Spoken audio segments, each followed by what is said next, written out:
Está no ar mais um Palavras ao Léo, a sua crônica diária de todas as noites, comigo, Zé Leonardo, seu cronista preferido. Pois é, cada um tem o cronista que merece. Talvez você mereça a minha. Olha a sua sina, né? E qual é a minha?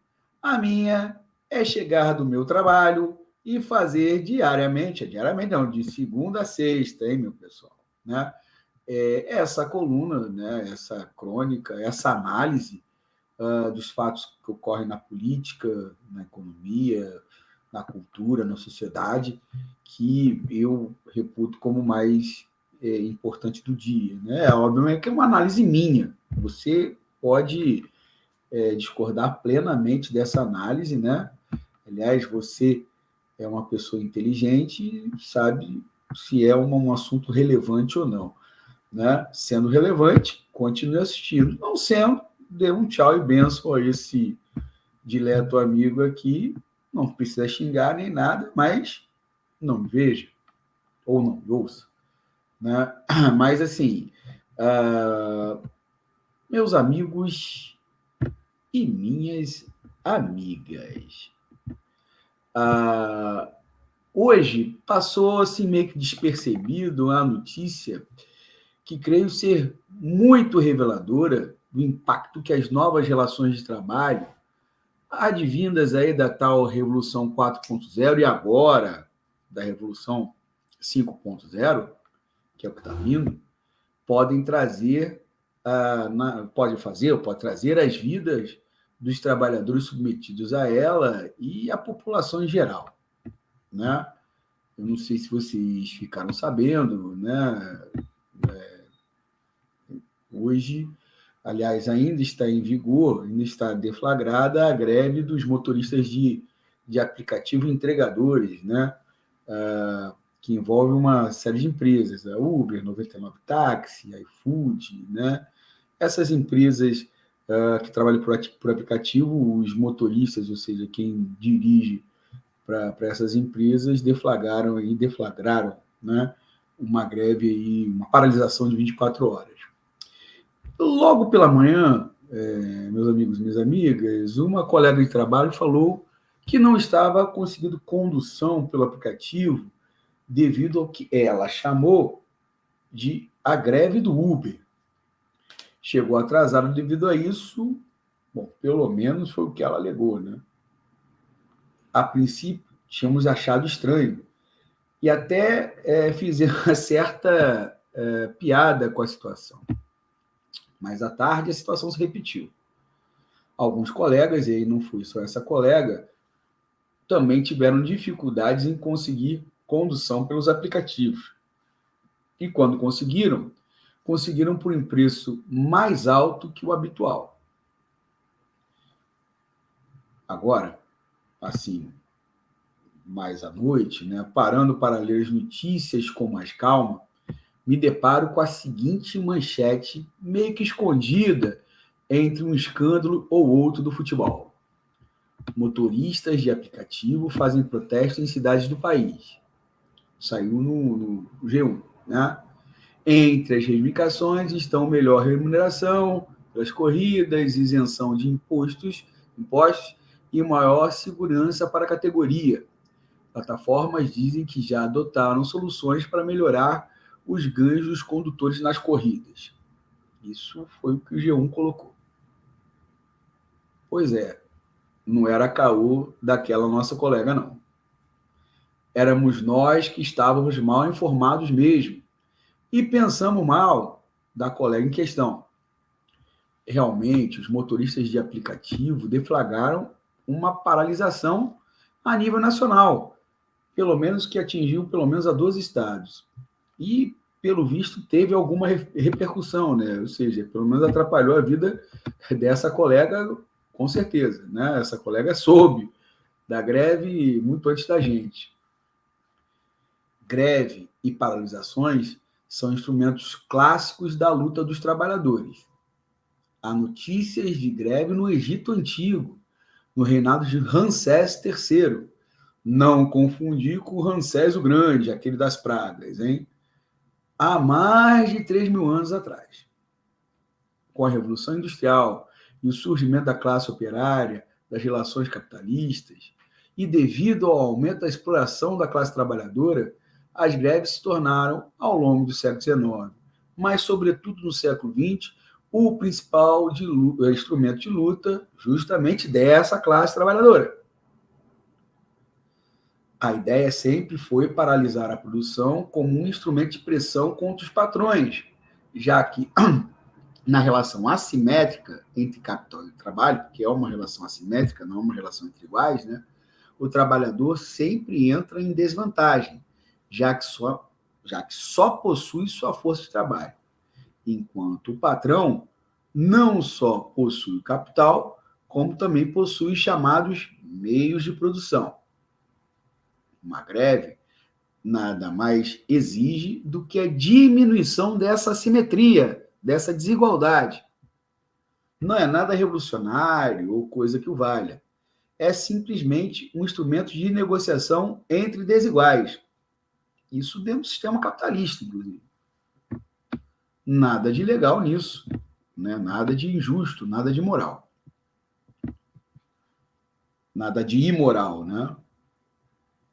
E quando falamos dessa simetria na relação entre essas empresas de aplicativos de transporte e seus, entre aspas, colaboradores, entre outras aspas, parceiros, já que essas empresas, obviamente, não querem chamá-los de funcionários mal remunerados e altamente explorados, quando falamos dessas assimetrias, estamos falando de quê? De quê, né, exatamente? Aí vou reproduzir aqui uma matéria do site Tecnoblog do último dia 8 de fevereiro. 8 de fevereiro, agora, 2023. Abre aspas. A Uber apresentou nesta quarta-feira, 8, os resultados financeiros do último trimestre de 2022. A empresa de entregas e transportes superou as projeções dos analistas de mercado e teve seu melhor ano na história. O número de corridas bateu recorde e a empresa teve lucro. Pela primeira vez, a companhia passou de 2 bilhões de corridas em um trimestre, segundo o CEO Dara Khosrowshahi. Eu acho que o nome é esse.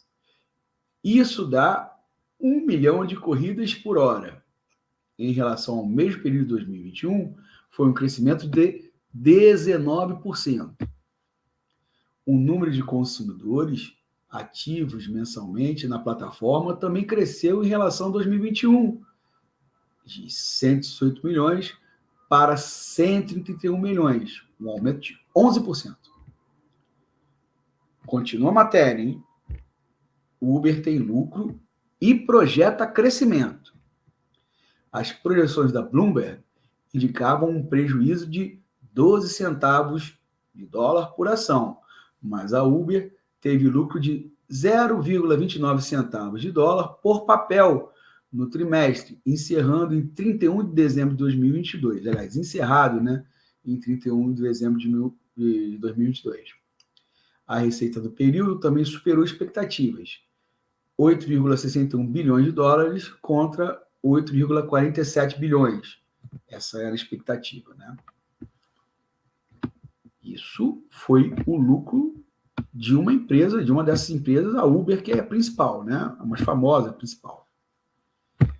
Enquanto isto, agora fechou a matéria do site Tecnoblog. Agora vamos nós. Enquanto isso, o que querem os motoristas de aplicativos e entregadores?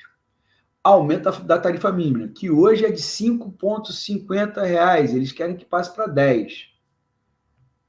Diminuição da cobrança pelas plataformas, que pode chegar ao valor de 60% em algumas corridas, ou seja, o motorista reclama muito que às vezes o Uber cobra 60% da corrida para ela, né? Ou não o Uber só, essas empresas de transporte por aplicativo. Disponibilização de seguro de vida e saúde, já que a categoria é uma categoria que tem sofrido muito, né, com a violência urbana nesse período, né? Melhoria da proteção contra assaltos e violência nas áreas urbanas. É óbvio que isso não é incumbência da empresa, mas a empresa pode, obviamente, exigir dos governos essa melhoria. Cobrança de valor adicional por cada parada solicitada durante a corrida. Essas são as principais reivindicações dos motoristas de aplicativo frente ao lucro das empresas, que foi da monta aí que eu falei, de 8,61 bilhões no último trimestre de 2022. Pois bem, né, pelo que a gente pode ver, a colaboração, a parceria proposta pelas empresas de aplicativo só beneficiam a um dos parceiros. Daí a paralisação, daí a greve. Porque se fosse uma relação simétrica, igual, onde cada um, né, ganhasse aquilo que é devido ao seu trabalho, ao seu esforço, obviamente não haveria esse movimento paredista.